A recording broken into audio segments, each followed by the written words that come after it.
The World in 80 Days, Chapter 31, in which Fix, the detective, considerably furthers the interests of Phileas Fogg.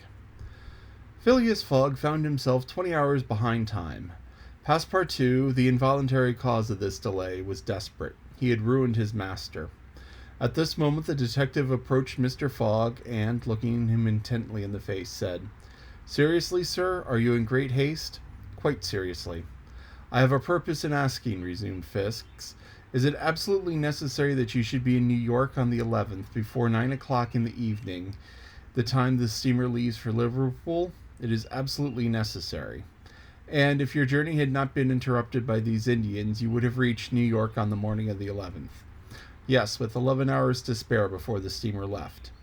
"Good. You are therefore 20 hours behind. 12 from 20 leaves 8. You must regain 8 hours. How do you wish to try to do so?"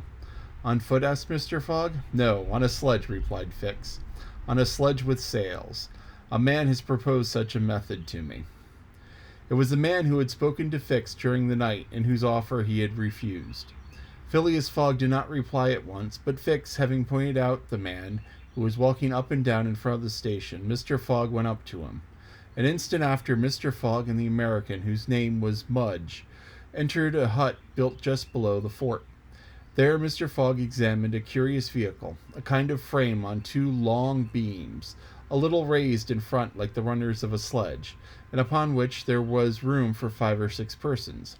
A high mast was fixed to the frame, held firmly by metallic lashings, to which was attached a large brigantine sail. This mast held an iron stay, upon which the hoist was a jib sail. Beyond, a sort of rudder served to guide the vehicle. It was, in short, a sledge rigged like a sloop.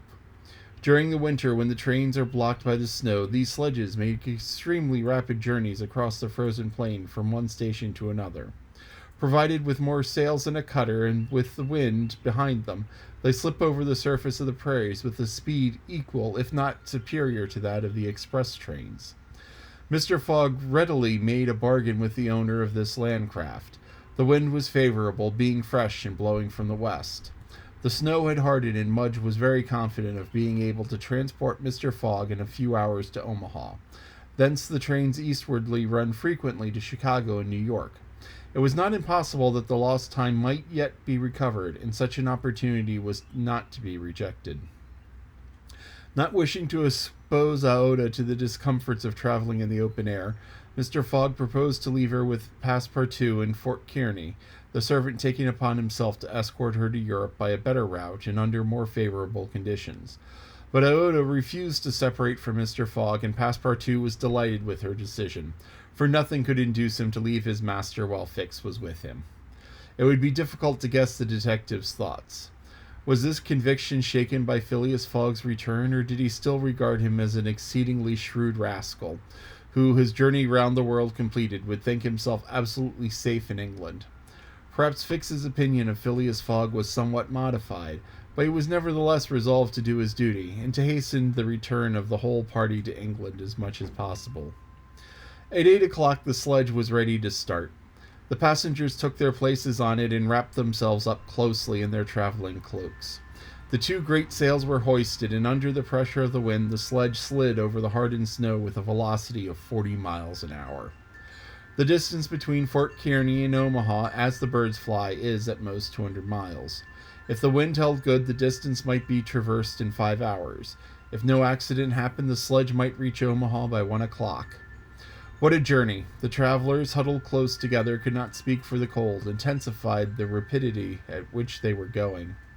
The sledge sped on as lightly as a boat over the waves. When the breeze came skimming the earth, the sledge seemed to be lifted off the ground by its sails. Mudge, who was at the rudder, kept in a straight line, and by a turn of his hand checked the lurches which the vehicle had a tendency to make.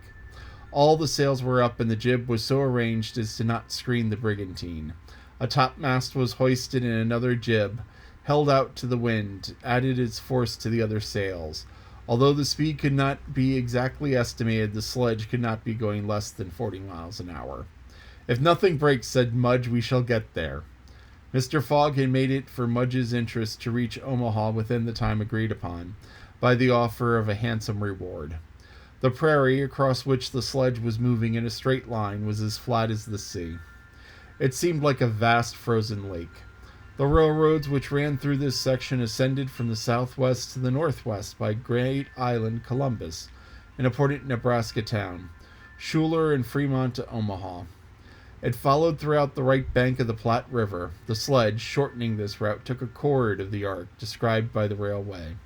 Mudge was not afraid of being stopped by the Platte River, because it was frozen. The road then was quite clear of obstacles, and Phileas Fogg had but two things to fear: an accident to the sledge and a change or calm in the wind. But the breeze, far from lessening its force, blew as if it bent the mast, which, however, the metallic lashings held firmly. These lashings, like chords of a stringed instrument, resounded as if vibrated by a violin bow. The sledge slid along in the midst of a plaintively intense melody.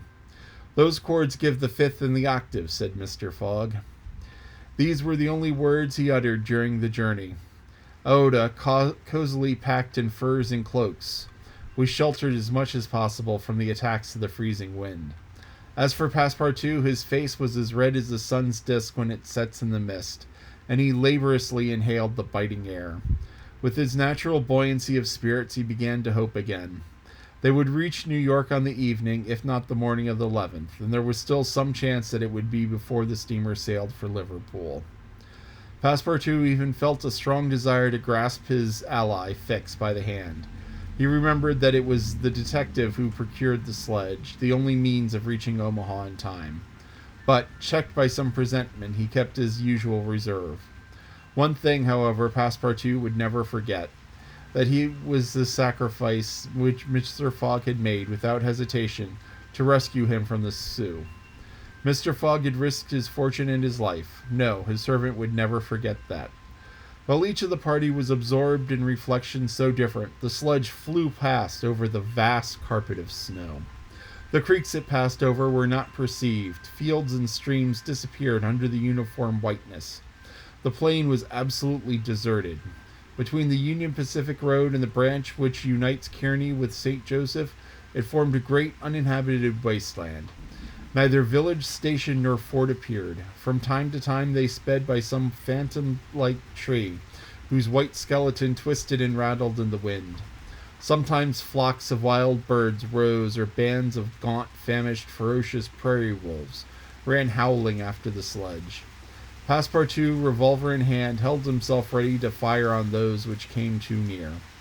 Had an accident then happened to the sledge, the travelers, attacked by these beasts, would have been in the most terrible danger.